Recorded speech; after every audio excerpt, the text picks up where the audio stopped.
Alright, in this video I want to talk a little bit more about Messiah 2030's video. I haven't finished it, about an hour and 20 minutes into it, so about 40 minutes left, and I was thinking about the math, and I was thinking about the jubilees, and the prophecy of Hosea, and I just think it's strange that he's starting the time at 30 CE or AD. Let me shrink this here so that fits fully in the screen here. So we're starting here at 30, and I don't know why. Well, I know why. He's saying that's when Jesus was crucified, and he gave up the ghost, right?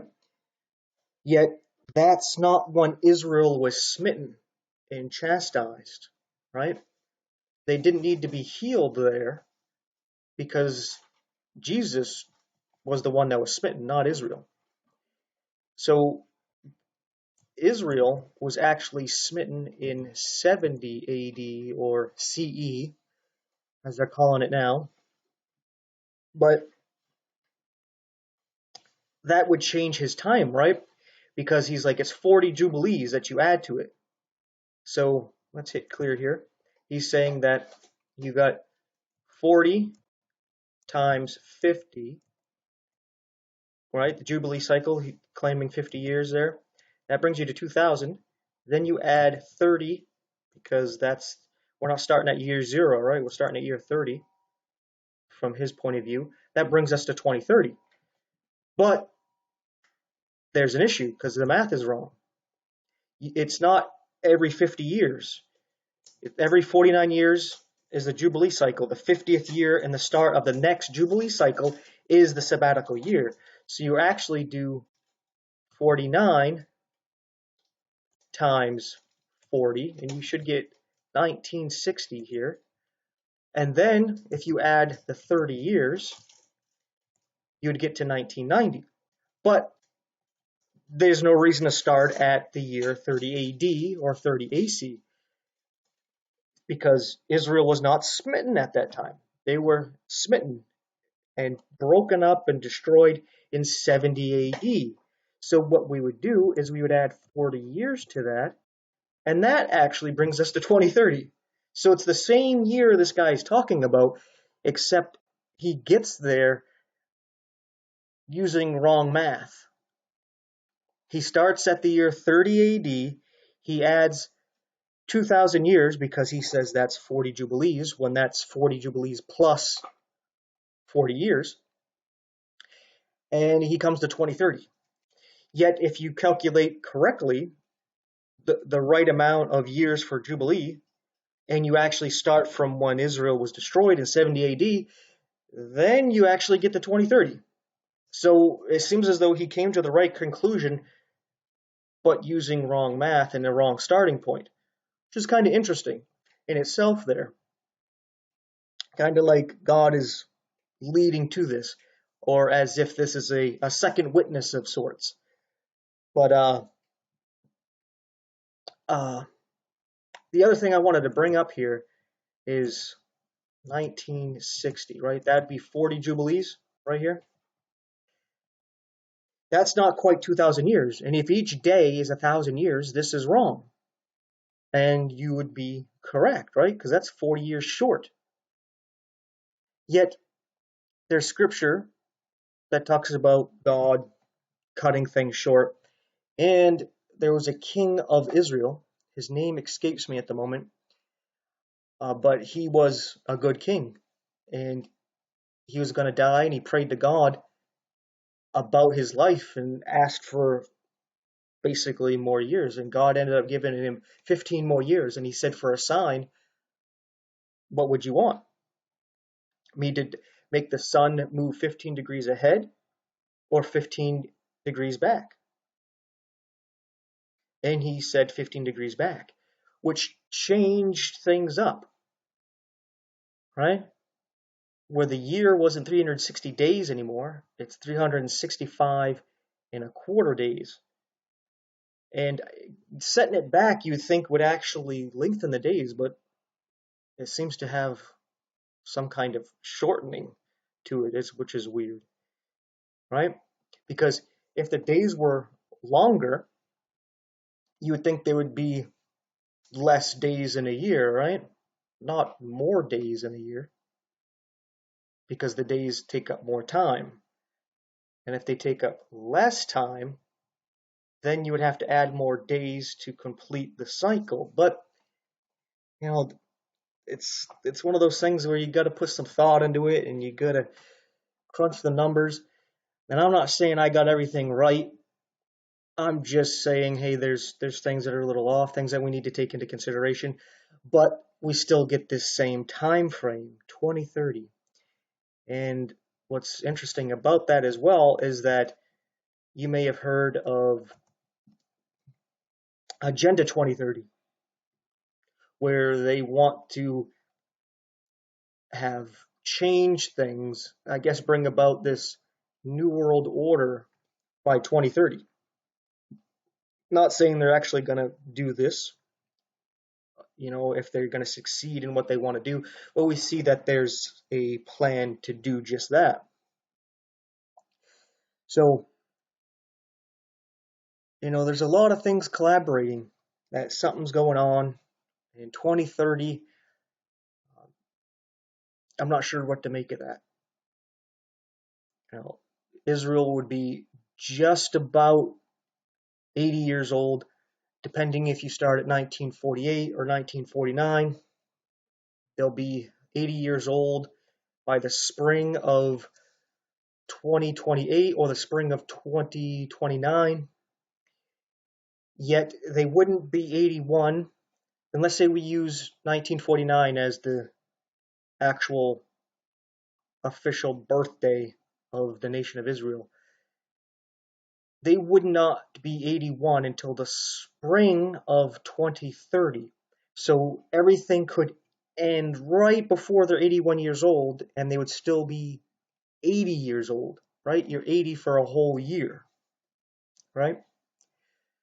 So, things could line up just like that. And if that's the case, that everything would wrap up before the spring of 2030, then 7 years before that, we can easily do the math. 1 year to be the spring of 2029, 2028, 2027, 2026, 2025, 2024, and then the 7th year, 2023. That's the spring of this year. And like I was bringing up at the end of the last video, I look at Ascension Day, which would be this year on the new moon of May 19th. That would be Ascension Day, when the moon is darkened. But I'm not predicting the day or hour. I'm just throwing a guess out there of where I think a rapture would be, if we're going to be raptured on an appointed time, or if Jesus' ascension was some kind of prophetic event. Then, hey, there's nothing new under the sun. What has been done will be done again, and not only that, it's required. So if Jesus went up on that day, well, there's nothing new under the sun. Why would we be taken up on some other day? Right? It seems like it points to that. But that's just my opinion, my 2 cents on it. I can't say that for sure. But if it's not then, I'm definitely looking at the Feast of Trumpets. And if it's not there, then I'm just kind of like, whatever. Yeah, it's whenever. I don't know. It doesn't make sense to me on the other feasts so much, or any other kind of time, other than it just being random. Like I'm wrong, and the people who say it's imminent at any time, they're right. They could be. But I know God just doesn't do things randomly. Right? He has things set in a certain way. And nobody else may know when he said it, but I think he might have given some hints. And that's why a lot of us are looking at this and we're thinking, hey, they're 2030. But if we were to go by 2,000 years, I don't think we would start at when Jesus was crucified. There might be some big event at this time, 2030. Like that could be the year of the rapture, right? Because it's 2,000 years after Jesus was crucified. So 2030, 2 days later, 1,000 years for a day. And on Ascension Day that year, we go up, right? Or it could be the opposite, where Jesus came into the world on most likely the Feast of Tabernacles is when he was born. And he leaves, as in the rest of his body is taken up at that same time, 2,000 years later, or 2 days later. And then again, you could start the clock when Israel was destroyed, right? And then 2 days later would be 2070, right? 1,000 years for a day. So there could be something to do with that as well.